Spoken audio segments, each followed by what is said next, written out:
Have you been able to really tame your panic attacks and your anxiety then through all the techniques that you do? I want you to talk about equine therapy too, about Yes. just like your horse has, have Horses you in really, general.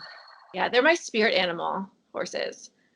I mean, thank God for Two Broke Girls, because it was because of my character on that show, Had a horse in Chestnut. Brooklyn. I never understood that. I would like notice when the horse was on set, I would be Yeah. so calm and just so, there was So something majestic. so spiritual and majestic about looking into his eyes. And I became really good friends with the trainer. And then Whitney Cummings had a friend who did equine therapy named Cassandra Ogier. And I started working with her. And within like literally 6 months of working with her, I rescued a horse of my own. And I will say, having the barn during this time where my horse is boarded Yeah. has, like, when I start to feel anxiety, because I think we all, like, I'm still feeling, even though I'm meditating, I'm exercising, I'm doing gardening, I still have days where I feel panic and I can't breathe. Like, I think we all are. It's uncertain times. It's times we've never experienced in our lifetime. We're in a global pandemic. Oh, wow. um, Yeah. and so, even I will say, with all the self work and all the, like, I'm not perfect, I'm still having panic some days, and And we have I tools to think help us. admitting that too, I feel like you could have everything in success, but you can still feel like I have a home, I have groceries, I am very lucky to, Absolutely. but there's still, you can't discount the fact that there is so much ambiguity out there that can cause so much, and like you don't know what's going to happen, and no one knows, so. Absolutely. And I think, like, the practice of gratitude too is it, like you're saying, like, to also, when you start to feel those panic feelings, to go back and be like, I'm so lucky for Yeah. this, and this. And it sort of grounds you back into your body. And, somatically, that's one thing about horses is, I think, the reason that they're so healing is because being around them, you have to be in your body. They Yeah. won't respond if you're not. They're prey animals. Yeah. So they're so in tune.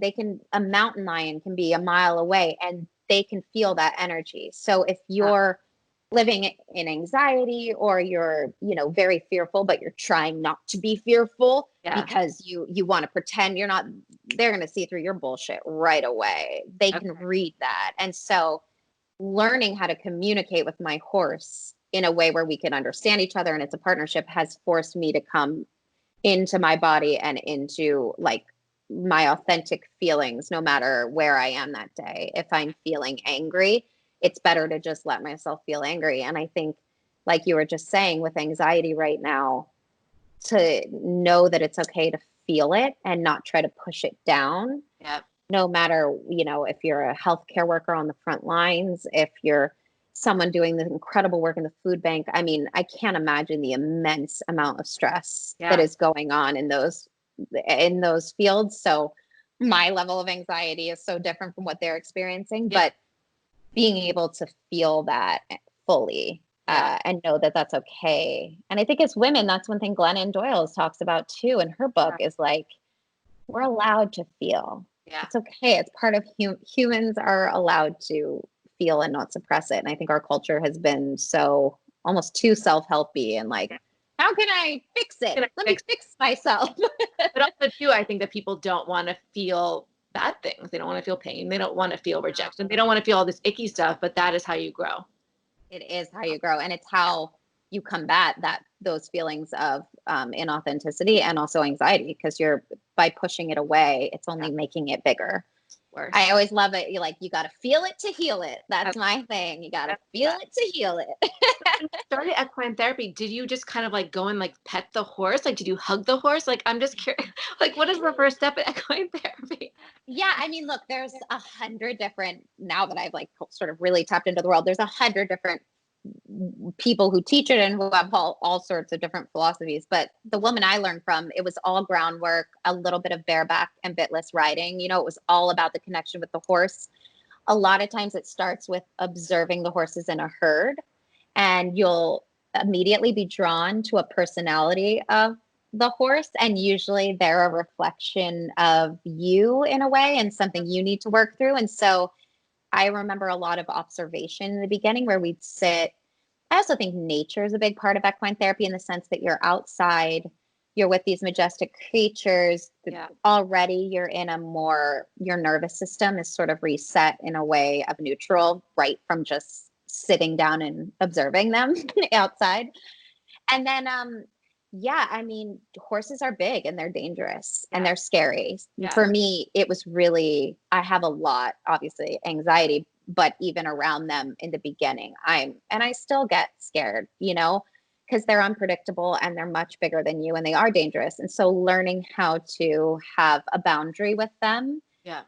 I'm very people pleasing. I don't like conflict. I want everybody to like me. And with a horse, like there's days where they'll walk all over you if you don't set a boundary. And it can be kind. I never have learned to use force with horses. It's all been in partnership.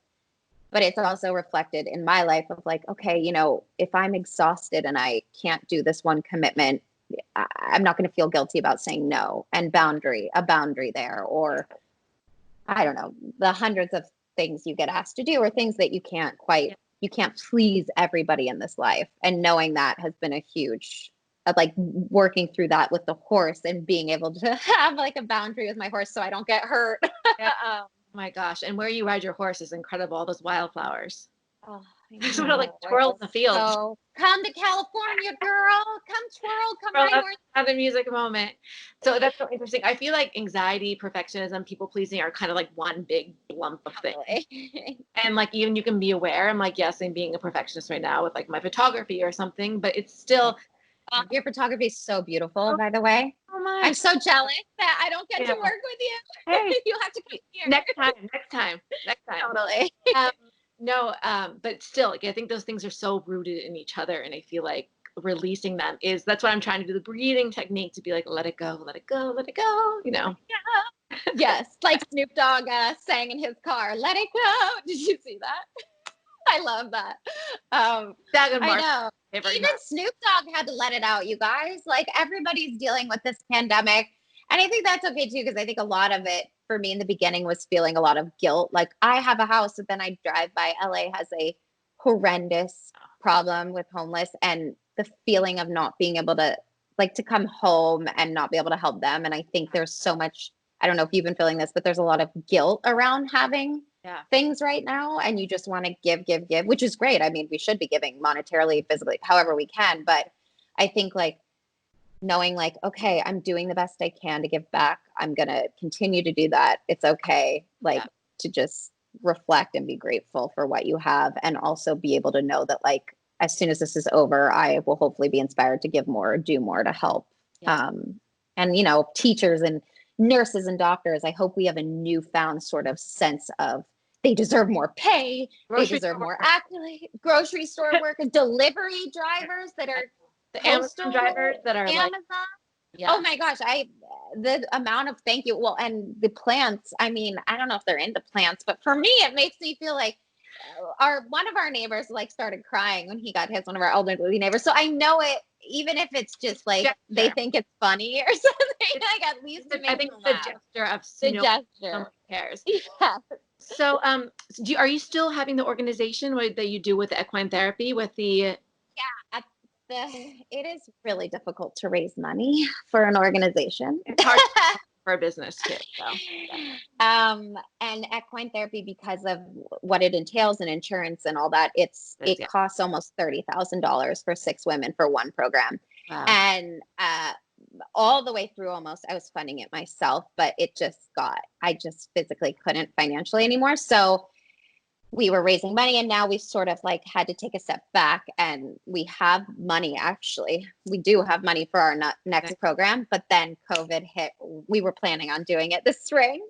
But it's okay. It'll happen. Yeah. It'll happen in the future, even if it's 2021. And then from there, we'll just figure out, even if it takes me 10 years to raise another 30,000 it won't, but we'll figure it out. I think after this, people will need it even more too, not just survivors. I hope so. Yes.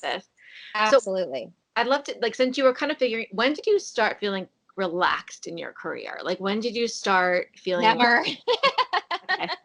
I'm just kidding. I mean, I'm sort of kidding. I definitely feel like that turning point of the virus that I was talking about, and learning meditation, finding horses, and the combination of introducing more vegetables into my diet and fruits, and not eating, pizza every day, even though I would love to still. What? I still love pizza.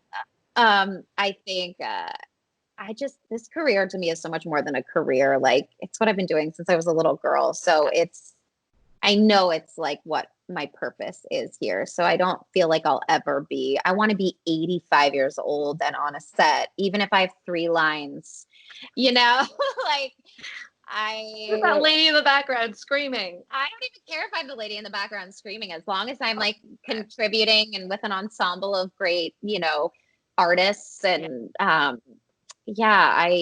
would love to put out, like, I've been really, really like writing poetry and listening to music. I would love to someday be able to express myself musically in a way. Thank you. I mean, Julie, until you sang on Two Broke Girls, I think Happy Birthday on the. Oh, God, yes. Oh my God, she has a great voice, and then I realized that you sing. So.